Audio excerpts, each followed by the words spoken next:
today's lesson is going to be car science.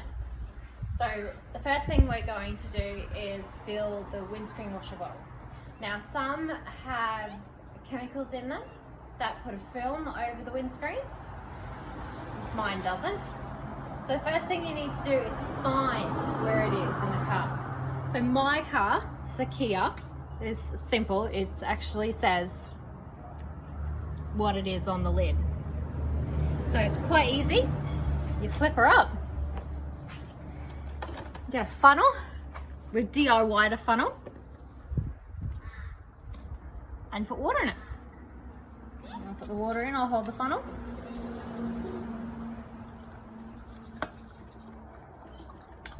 This is just tap water. I don't have anything special in my washer water. It doesn't snow here, so we don't need to worry about that sort of thing. So this is 1.5 litres of water we're putting in. And I think that's got, yep, that's completely filled it. There we go. Close the lid. Awesome. Just make sure that's closed. Okay, other thing that we can do is check the engine oil. Again, ours is actually labelled. So you're going to pull that up for me, Mills? That's it, just pull it all the way up. And you can see, see it's got oil on it.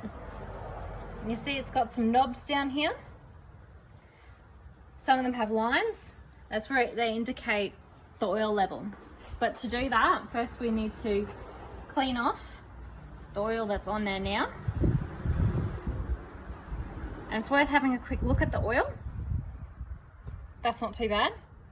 But if it's black and looks super disgusting, you probably need an oil change. So we'll shove that back in the hole. Just a side note, if you do see any metal flecks or anything in your oil, best off to really go to a mechanic because you've probably got some major oil or engine issues if you see any specks of little metal flakes in your oil or in your dipstick. FYI, our cameraman's a mechanic, so he knows what he's talking about. Alright, you want to pull it back out, Mills? Let's see how much oil's in there. So wiping the dipstick clean and then checking gives you a true indication of the oil. So we're there. Yeah, so the mark just here is your low and that's your high. It needs to be in that area, preferably at the high mark. So this could actually use about half a litre of oil at the moment, roughly. But we don't have any engine oil at the moment, so I'll have to go to the shops when we can to get some. Yeah, when we're not in quarantine anymore. Alright, we push that back in, Millie. Gently. Push, push, push, push, push. That's it.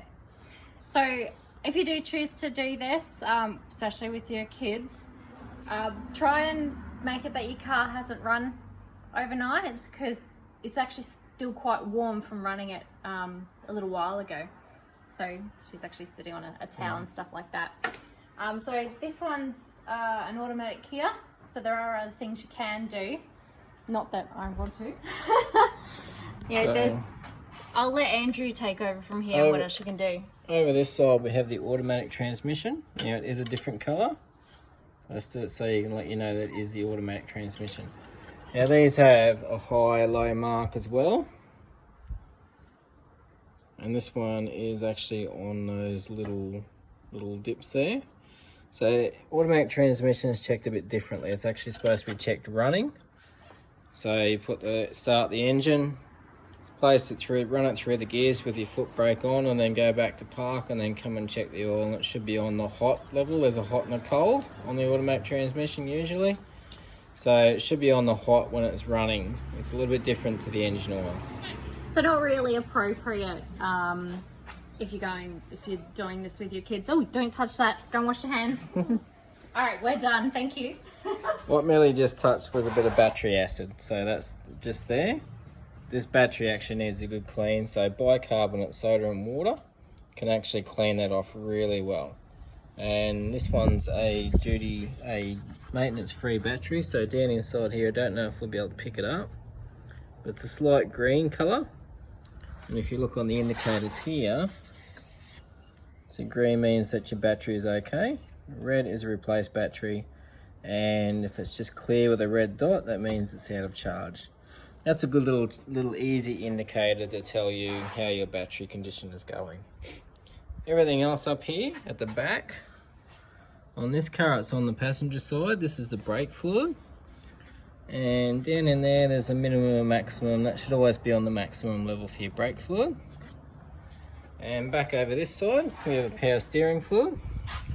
And it has the same, this is a minimum and a maximum. Most brake fluids are on the driver's side behind the firewall.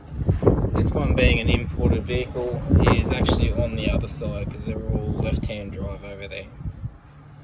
And the last one to check is your radiator. Now this is warm, but I have made sure, do not check this when it's actually hot. There's a lot of pressure in these engines, in the radiators. If you undo that when it's hot, it will blast out in a big hot pile of steam and burn you. So always check it when it's Fun cold. to watch, not fun to do. And that's about it for now. Okay.